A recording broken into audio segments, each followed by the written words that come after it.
Hello. Hi, we're reviewing Guardians of the Galaxy Volume 3. First day, almost first show. The regular cast returns: Chris Pratt, Zoe Saldana, Karen Gillian, Vin Diesel, Batista, Pom Clementif.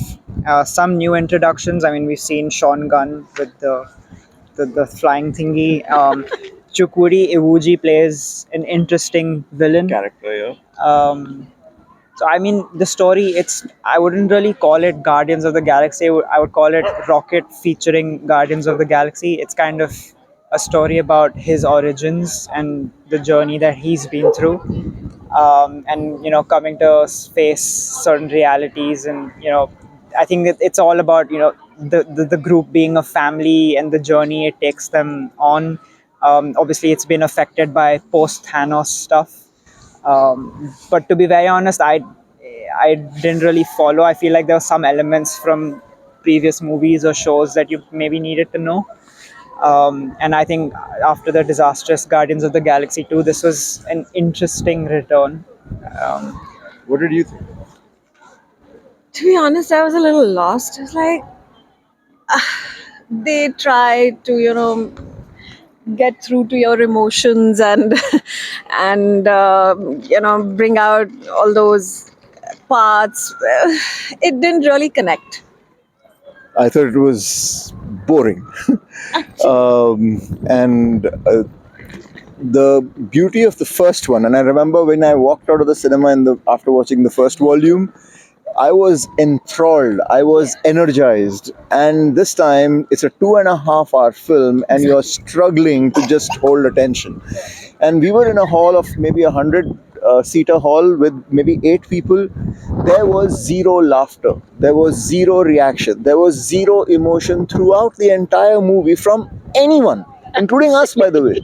We just sat and we watched it. And Yeah. maybe sometimes we smiled, maybe sometimes we didn't. Yeah. But there was nothing.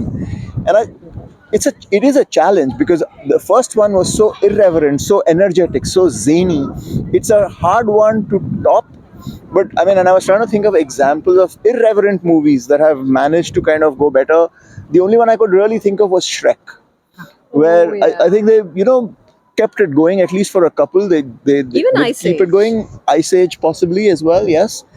So, but here, nice try. But why do you have to go so dark?